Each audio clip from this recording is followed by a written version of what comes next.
Copa do Mundo passada eram os externos desequilibrantes, o jogador terminal. Essas expressões que o Tite e a sua turma se amarram, eles gostam, né? Tem um pessoal também aí que segue isso e que adora falar esse tipo de coisa, né? É a turma do tatiquês radical, né? Aqueles que gostam de usar uma verborragia para tentar explicar coisas simples que na verdade acabam não explicando nada. E agora temos uma novidade, né? Uma novidade no dialeto utilizado pelos integrantes da Comissão Técnica da Seleção Brasileira. E vamos falar sobre isso nesse vídeo aqui, direto de Doha, no Catar, com apoio de Volt. Volt nos apoia e nos acompanha nessa cobertura de Copa do Mundo. Siga Volt nas redes sociais, os links estão aqui embaixo na descrição do vídeo. Muito bem, então eu dizia, na Copa passada o ponta veloz, o ponta driblador, né, virou externo desequilibrante. Por que externo? Vamos tentar traduzir externo porque é o cara que joga numa parte mais, na extremidade do campo. Até o pessoal brinca, algumas pessoas brincam, mas não é externo, é interno, que ele joga dentro do campo. O externo seria se ele ficasse fora do campo.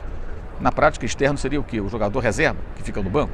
Enfim, brincadeiras e piadas sem graça à parte, porque não tem graça nenhuma esse assunto. Pelo menos eu não acho, né? Na Copa passada, quando iam para a coletiva, Tite e os integrantes da comissão técnica, em geral, posavam ali como grandes professores, usando essa verborragia, né? O centroavante, o matador, o artilheiro, o goleador, né? O camisa 9 virou homem terminal. Por quê? Porque ele, em tese, ele termina as jogadas. Gente, pelo amor de Deus, né? Isso é uma bobagem muito grande. Eu acho o Tite o melhor técnico brasileiro, mereceu a chance que teve no comandando o Brasil na Copa do Mundo passada.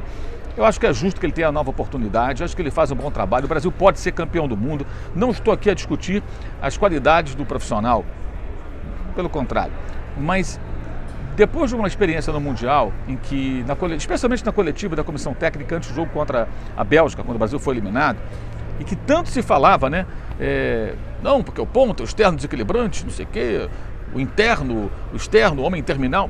Enfim, na prática nada disso funcionou. O homem terminal do time belga, que seria o Lukaku, centroavante, jogou como externo desequilibrante na ponta direita, surpreendendo a seleção brasileira e sua comissão técnica, e foi ali no primeiro tempo, com essa mudança de posicionamento, explorando ali uma fragilidade do lado esquerdo da defesa brasileira, que a Bélgica construiu jogadas de perigo, fez 2 gols, e esses 2 gols foram decisivos para a classificação do time europeu e para a eliminação da seleção brasileira, que até reagiu no segundo tempo, poderia até ter empatado o jogo, mas não conseguiu e acabou perdendo por 2-1.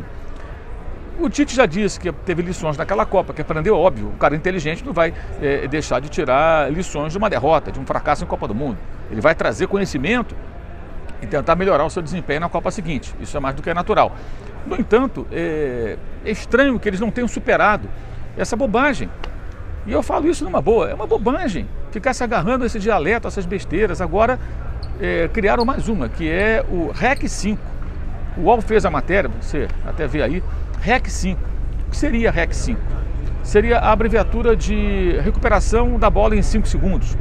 Mas já existe uma expressão no dialeto tatiquês, até bem consagrada, digamos assim, essa o torcedor até consegue entender para essa situação de jogo, que é o chamado perde-pressiona. Ou seja, perde a bola, pressiona para recuperar. Perde a bola, pressiona para recuperar.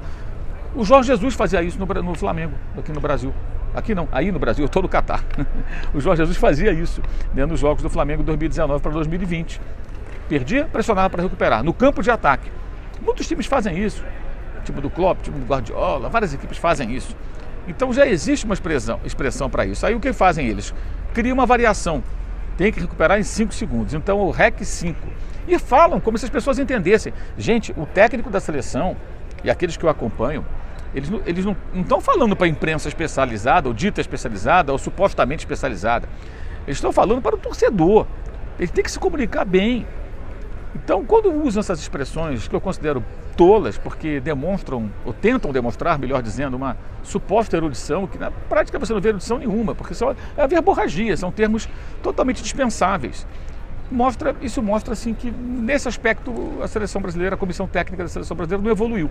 Ela ainda está muito ligada a esse certo exibicionismo até, porque isso é uma besteira muito grande. Não é isso que vai definir Copa do Mundo. O que vai definir é o time estar bem treinado, ter um bom desempenho, vai ter um jogo já difícil na quinta-feira contra a equipe da Sérvia. O Brasil tem aí hoje um plantel aí de jogadores convocados que permite variações na forma como a equipe vai se comportar. Acho que a convocação, já falei isso antes, teve muitos atacantes demais, e poucos jogadores de meio campo e poucos zagueiros. No entanto, com esses homens que ele convocou, que o Tite convocou, ele tem a possibilidade de jogar de diferentes formas. Com um homem terminal, com o centroavante mais típico, que é o Pedro, com um jogador que pode jogar ali, mas que tem outra característica, mais de movimentação, porque joga também pelo lado do campo, até prefere jogar mais pelas laterais, que é o Richarlison. Seria um externo desequilibrante? Talvez, né? E verdadeiros externos desequilibrantes. Antony, Rafinha pela direita, Vinícius Júnior pela esquerda, até o Martinelli eventualmente pode ser um externo desequilibrante, e o Neymar, que é um externo interno, um desequilibrante em qualquer posição do campo, que é o jogador mais talentoso, é o craque da seleção brasileira. Se tiver um bom desempenho, estiver concentrado, não estiver fazendo cai-cai ali, aquela coisa toda, ele tem tudo para ser até um grande jogador nessa Copa do Mundo, quem sabe o grande jogador da Copa do Mundo. Futebol para o Neymar não falta, isso acho que não está em discussão, falta a ele talvez o comportamento adequado em campo para conseguir fazer com que o seu futebol renda. Então, vejamos, né, se até que ponto a seleção brasileira vai de fato produzir um bom futebol, vai de fato mostrar aquilo que dela se espera, né, ou se vai ficar aí nessa verborragia, nessa conversa de externo desequilibrante, REC 5 e outras bobagens que não levam a nada, né? Isso aí não foi superado, ou seja, ainda há uma preocupação da comissão técnica comandada pelo Tite de tentar demonstrar sei lá, um aprofundamento nos conhecimentos de futebol por meio de uma verborragia, de expressões que o torcedor não entende e que são totalmente desnecessárias, até porque no caso específico do REC 5 até já existe algo que é utilizado, é dito, né, para definir uma determinada situação de jogo, e que poderia ser simplesmente aquilo utilizado até para facilitar a compreensão do torcedor. Mas se o time vencer, o torcedor vai entender tudo, vai ficar feliz. Se o time não vencer, aí claro, esse tipo de coisa até gera mais discussão, por isso mesmo me chama a atenção o fato de, com toda essa pompa, toda essa verborragia, o Brasil ter perdido a Copa passada da maneira que foi derrotado pela seleção da Bélgica, e 4 anos e meio depois, praticamente, ainda tenhamos aí esse mesmo linguajar, esses dialetos, essas expressões que são fabricadas aí com o intuito aí de tentar, sei lá, talvez impressionar alguém de alguma maneira.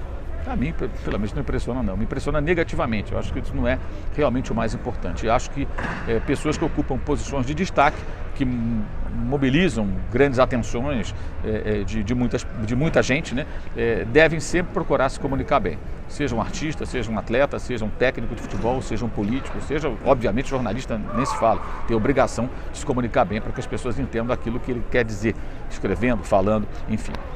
É isso, gente. Então seguimos aqui na nossa cobertura da Copa do Mundo aqui em Doha, no Catar, né? E com apoio de Volt.